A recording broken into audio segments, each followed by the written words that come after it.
Hello, I'm Bob the Booker and welcome to my channel. Today I'm just going to be going over the books that I've read this week, and it's been quite a fun one full of quite a lot of very short books. I think that's more of been a brain thing than anything else, but also just because I've got a fair few I need to get back to the library. This is becoming a recurring thing. I've taken way too many out from the library, partly because I reserved them and then they all kind of came in a batch, and then I was like, ooh, what have I done here? This is dangerous. Anyhow, support your local libraries. But here are some of the books that I have read this week. First up, we have Fever by Jonathan Bazzi, and translated by Alice Whitmore.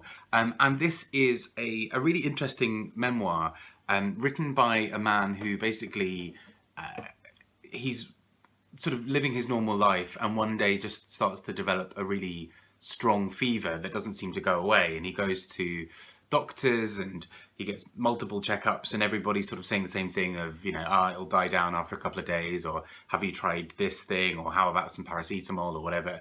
And little things help, but it's still very much there. And after a while of this going on and him getting weaker and weaker, he is referred for a test for HIV, which it then is sort of discovered that he does have. And what follows is him in this memoir sort of trying to come to terms with his HIV diagnosis, but also trying to make peace with the shame and the guilt and other things that can go alongside such a diagnosis. We learn fairly early in the book that he doesn't have the greatest relationship with his parents when it comes to talking about things like sex and sexuality. And so his diagnosis is such a huge thing for discussion in that family. I thought this was a really beautifully done book in many ways.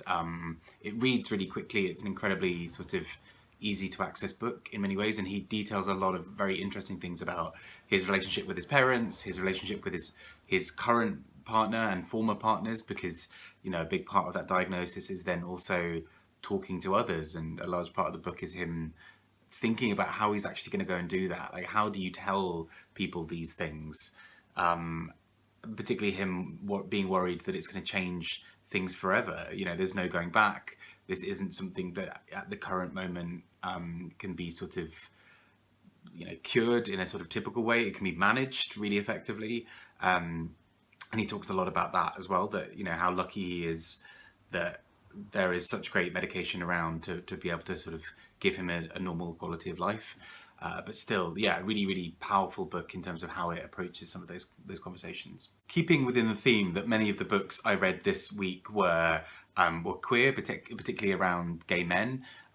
We also have Salvation Army, there we go, by Abdellah, Taia, and translated by Frank Stock. And this book sort of is a very slim, very short book detailing what's basically sort of autofiction as well, of our main character as he sort of navigates his identity, kind of realizing that he's gay, but also realizing in the midst of being a Moroccan in France, and also sort of there are sort of other dynamics at play about not only his interactions with his family or people around him, but also just sort of knowing that in France he might always be seen as a certain thing, that he is more likely to be seen as potentially being a sex worker than he is to be in an actual legitimate relationship with somebody. And so anytime he's with sort of a white man, particularly an older white man, it's sort of seen that he is the young sex worker who's sort of being exploited, or conversely is exploiting these other people. And so he has this really difficult path to working out who he is. For various parts as well, he's in Switzerland and he is in a hostel run by the Salvation Army, hence the name of the book. And so he lives this very sort of strange existence of not really ever being able to fully arrive.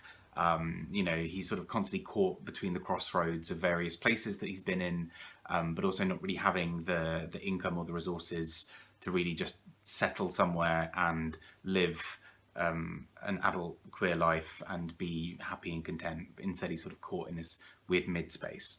Next, I read I Am Not Raymond Wallace by Sam Kenyon, published by Incandescent, who are wonderful, a sort of a small indie queer press. And I was gutted because I missed being able to go to the sort of launch of this, because I had some other things happening and loads of things have been postponed and rearranged and everything. But this is such a really beautiful, interesting book that just really hit at the right time. You know, sometimes there's a book that, like, yes, granted, you're like, you know, it's still a good book. I don't think it's sort of, you know, I would have still enjoyed it regardless, but it hit exactly the right time where I needed. Sorry, it's just some beeping going on outside. This flat and noises, fun. Let me let the beeping finish. Oh, which it did. There we go. That was unintentionally well timed. Anyway, so this book follows the story of a man who moves from the UK. You know, our titular Raymond Wallace moves from the UK to the US for a sort of journalist post, and in that journalist post he is being required to report on the rising tide of homosexuals in the US, and it's part of this sort of McCarthyist almost kind of style fear of the kind of the gays taking over, or kind of being a moral stain on society and all that kind of malarkey. And he sort of slowly realizes during this that he's gay himself, and is sort of trying to navigate this space where he is almost taking this very homophobic piece that's being written, and he is trying to edit where he can to soften it and provide the, you know, an outward-facing thing of being a gay man in the midst of this. And so he's trying to find ways of doing that whilst also not compromising his position. In the meantime, he falls in love with a man, Joey, and they have this sort of relationship that kind of goes on, but it's such a short-lived one because he has to return to the UK. And the second part of this book then picks that up many years later, where Raymond Wallace had become a famous writer, the first half of this book being a book that is in there, book that he published. And we then watch as Joey, his former lover, and his father, where there was a sort of really good relationship between all of them, are trying to kind of put together some of the pieces of what had happened. Meanwhile, Joe, Raymond's son, is now trying to work out a little bit about what's happening as well. He finds old letters, and there's this sort of communication across timelines almost of, he finds the letters, some of the letters between Joey's father and Raymond, and tries to sort of piece it together. And it was just such a beautiful read in terms of just being incredibly gripping. It was one of those books that I was just with on the train, being like, okay, let's kind of hope for a slight train delay here because I just really want to finish this bit that I'm on. And I just thought it was really, really well done. It's very sort of plotty and pacey in many ways. And yeah, I think I just really enjoyed it. I sometimes forget in the midst of sort of all the prize reading, which I do enjoy, but I sometimes forget that it's just quite nice to have a book that's just a bit of a romp, that's just really good fun, it's cleverly done, and just very interesting. So yeah, really, really enjoyed this one. And speaking of books about kind of queer lives, I read Deep Sniff, which is a history of poppers and queer futures. And by Adam Smith, and while on the surface that sounds like a bit of a strange topic for a book, I found this oddly moving as a book, and it almost has no right to be as good as it was, if that makes sense. So I bought this a while ago because sort of Adam Smith and I sort of know some people in common, but I've never met Adam Smith. And so I remember hearing about this book coming out and being like, oh, this is really exciting, let's check this out. And then it was recently shortlisted for the Plari Prize, which is sort of, an LGBT book prize. And I was like, right, now I definitely need to get around to this. What this basically does is it sort of takes poppers as the sort of the drug that kind of enhances pleasure, particularly sexual pleasure, and various other things, and it sort of follows the history of that and what that kind of means for queer lives. So that's why I was sort of saying this book has no right to be as good as it is, because it doesn't present itself really as a straight lesson in poppers. It does guide you through that, but in doing so sort of takes you through various moments of queer history. So actually, what did it look like for poppers in the kind of early stages where queer people were trying to work out who they were. What did it look like during the AIDS crisis when initially reports sort of thought that it was poppers that were passing on the virus? What does it then look like in a modern day landscape where so much of sort of queer life has been commercialized?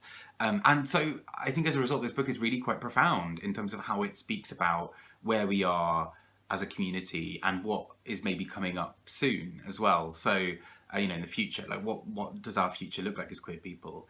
And what role do poppers then potentially play in that? Or what role does pleasure play in that? So I think this is just a really interesting and exciting book, and really, really keen for this to, I'm hoping it does well at the Polari, basically, because I think it deserves it. Anyway, that's that. So from poppers to two books that were quite emotionally devastating. So, hooray! So the first being Julia and the Shark by Kiran, Millwood, Hargrave, with Tom DeFreston doing the kind of the design and the sort of the visuals. And so I'd heard about this from a few places, particularly as well from Jen the Librarian, who sort of mentioned this being a good one. And essentially we follow Julia, and we know that her mother is well, basically as the story goes on, we come to learn that the mother is suffering with bipolar disorder, and therefore her mum's mental health can be quite rocky at times. And we sort of learn a little bit through Julia's perspective what that looks like for a child living with a mother who is going through all of that. And we also get a bit of an insight into what that looks like for the mother as well. This is sort of pitched as a sort of YA book, but I think kind of reads really well still for adults. And we basically follow this almost dreamlike story at parts where she's trying to uncover the shark, which is the thing that's stealing her mother's joy, or this is the sort of almost embodiment of her mental health at times in the story. But her mother is also somebody who researches and so is looking for a very specific type of shark. But it comes to be a much deeper and a more beautiful story. And I mean, even that aside, just like these visuals are just like, you can't really fully see it from there. Let's find a really good one, because these visuals are ridiculously good. Like, some pages look like this and you're like, how dare you? Like, how dare this book be just so beautiful? Yeah, like the sort of this, which sort of gives a bit of the opening cover visual image. Like, that, come on now, like that's ridiculous. Like it's so beautiful, and it really adds to a book that is already just so touching and so beautiful, and it gives it this sort of really kind of tangible quality. So I'm really glad that I sort of got the sort of physical copy of this from the library to read instead of, like, I don't know, an audio or something else, because I think the visuals really are part of this story in a big way. And really hats off to them as a team for creating something so beautiful. So yeah, really glad I've finally read this. And last but not least, a book that emotionally devastated me, and that's Miriam Toews with Women Talking. And so some background to this as well, being that the lovely Eric Carl Anderson over at Lonesome Reader invited me to join him at the sort of a showing of this film, because the film version has just been created, and I hadn't read the book, which gave me about a day to quickly try and read it. And I had the audio, and I was like, literally any moment I could, I was like, right, let's listen to this. And at one point I thought, okay, maybe it's fine if I don't finish this audiobook before the film. And then I got to a really big twisty bit, and I was like, I need to finish this before the film. And so I did. This is a really stunning book. It is, I think it got really celebrated a couple of years ago. I kind of missed the initial buzz about it. But essentially the crux of the story is that there is a group of Mennonite women. There's a kind of colony, as they call it, throughout the book. And the women in that colony have been subject to some really quite horrendous abuse, sort of physical and sexual, over a good number of years, like a long time. And as a result, there's this whole generation, whole sort of group of women across generations, across ages, who all have this shared thing of having the most horrific things done to them. And the book joins us we join the book rather as the women are trying to come to a decision about what to do next. These women who can't read and write, and so there is a man, August, who does all the writing and basically transcribes, writes, takes down the minutes for them as they're going. And as he is listening in to the women talking, hence the title of the book, we learn increasingly about what they're going to do. And they are split between two decisions, one of which is to leave the colony where they are and try and start a brand new life. And with that comes its own complications of, logistics of how are these women going to make sure that they are safe and secure and that they've got food and everything that they need. Can they take their sons with them if they're only traveling as a group of women? All of those sorts of things. And the opposite, the other choice to make is about staying and fighting. And to do so involves, questions around, well, are we just giving in to more of this happening? Is there potentially more abuse that will happen because we've stayed? And the conversations are incredibly fiery and passionate, as you'd expect, but also laced with this real understanding of like the complications of what their lives are. Their lives are so governed by faith, and so is the faithful thing to do to leave or to fight? Is the right moral and religious choice to forgive people who have done these horrible things to them, or is the better path to never forgive? Because it's a sin that's unforgivable, and sort of both things seem to be irreconcilable within religion at times for them. And so these discussions are really incredibly powerful and visceral and real, but also it's often told through this very religious sort of pattern of speech, in these almost sort of sermonizing ways. And it's so fascinatingly done. It shouldn't, again, work, I think, almost as a book, because you are just reading lots of dialogue of characters sort of almost sermonizing at each other. But it really does work, because slowly bits are revealed as you go to find out just how deep these wounds go. We've got sort of people who are in the colony who are in their sort of 60s or 70s who can very vividly recall something that happened to them 30, 40 years ago. And so there's a real thing of, well, actually, if it's been going on for 40 years, surely things need to change. And the film does a really beautiful job of picking out some of this as well. Bless Eric had to sort of put up with me, I think, for the last third of the film, just weeping, just very quietly. But it would have been a sort of noticeable amount of weeping and sniffling, because emotionally, I think it's so beautifully told as a book. I'm now getting emotional thinking about it again. Emotionally, as a book, it's incredibly gut punching. To then follow that almost immediately by seeing the film version where it's acted beautifully was a lot. But I do really highly recommend both the film and the book. Probably the book first, I'd say, just if you are planning on watching the film. It's such a beautiful story, because just in the way that it captures some really deeply felt things that many women, I think, have held on to for years, of sort of, what does it look like when your whole life is governed by not feeling safe, and where you have to make very different decisions to men around you in order to not die, or to not have these things happen around you, and where the threat of violence is constant. It's so beautifully done, I think, in this book, at picking out some of those things, and this real sisterhood of these women, who, even when they deeply disagree over the path to take, all have a very shared history, and I just think it's really beautifully done. Anyway, this is almost turning into its own video about women talking. It is a great book. I really, really enjoy it, and I really want to check out more of hers. I think All My Puny Sorrows is the one that I keep on hearing people talk about as well, so I really want to read that. But yes, that takes us to the end of the books I read this week, and it's been an interesting set. But I hope you've read. If you've read any of these, I hope you've enjoyed them. Love to hear your thoughts. I've been Bob the Booker, talking about books. Take care, and I hope you're having a good week.